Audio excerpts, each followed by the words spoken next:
Oh, nice.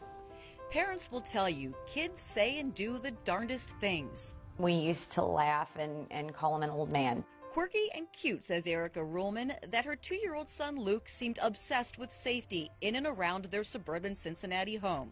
Very cautious about, like, crossing the street, anything that might be hot or dangerous or high. And then there was that other fixation.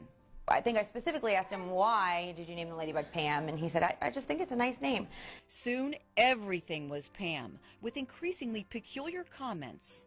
He used to say when I was a girl I had black hair, or he'd say, I used to have earrings like that when I was a girl. The stay-at-home mom wondered, where was he getting these ideas? Luke's answer changed their lives forever. I was like, who is Pam? You know, out of frustration.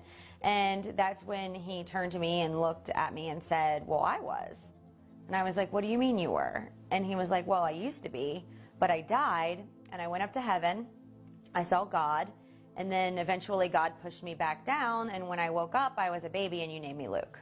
Now she was really confused. She called me and said, you know, something weird is going on. Erica's mom, Lisa Trump, remembered a book she'd read in the 70s by the late Dr. Ian Stevenson, who clinically studied past life claims.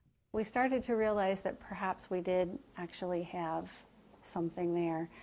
But with a terrifying twist. So I decided to go ahead and ask him further, do you remember how you died? And he looked right at me and said, well, yeah, it was a fire. And at that point, he made like a motion with his hand, like he was jumping off of a building. A tall building in a big city where Luke said he walked a lot and took the train. I was like, you're sure it's Chicago? He said, yes, I remember it was Chicago. It was Chicago. Erica plugged the information into the internet. And that's when I came across the Paxton Hotel. The Paxton Hotel, a residential building in a predominantly African-American Chicago neighborhood. You know, just asked him, I was very casual about it, like, Lukey, what color was Pam's skin? And he just looked right up at me like, duh, black. In March 1993, a massive fire raced through the property, trapping most residents. 19 died, including a woman in her 30s named Pamela Robinson. Pam had jumped out of a window to her death. I was really kind of weirded out by it at this point. And it was about to get stranger. While working with the documentary show Ghost Inside My Child on the Lifetime Movie Network. You want to look at these pictures? Erica and Luke's dad decided to put the now 5-year-old to the test.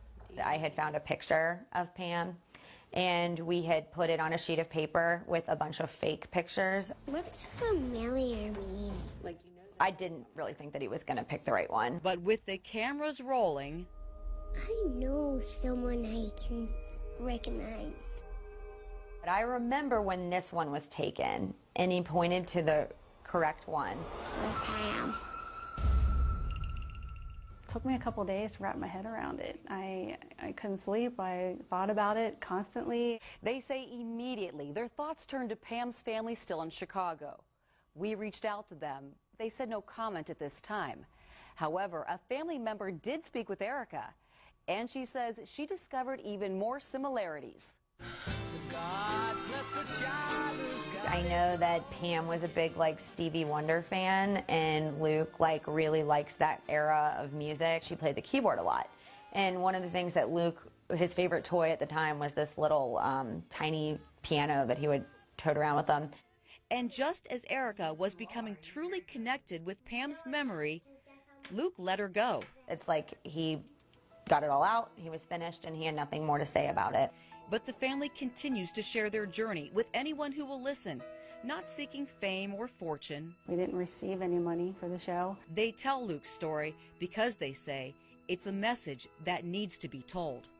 It's a positive one. It is one of unification. It is one of love. I think it tells us that we shouldn't define the soul by race or gender out of the mouth of babes.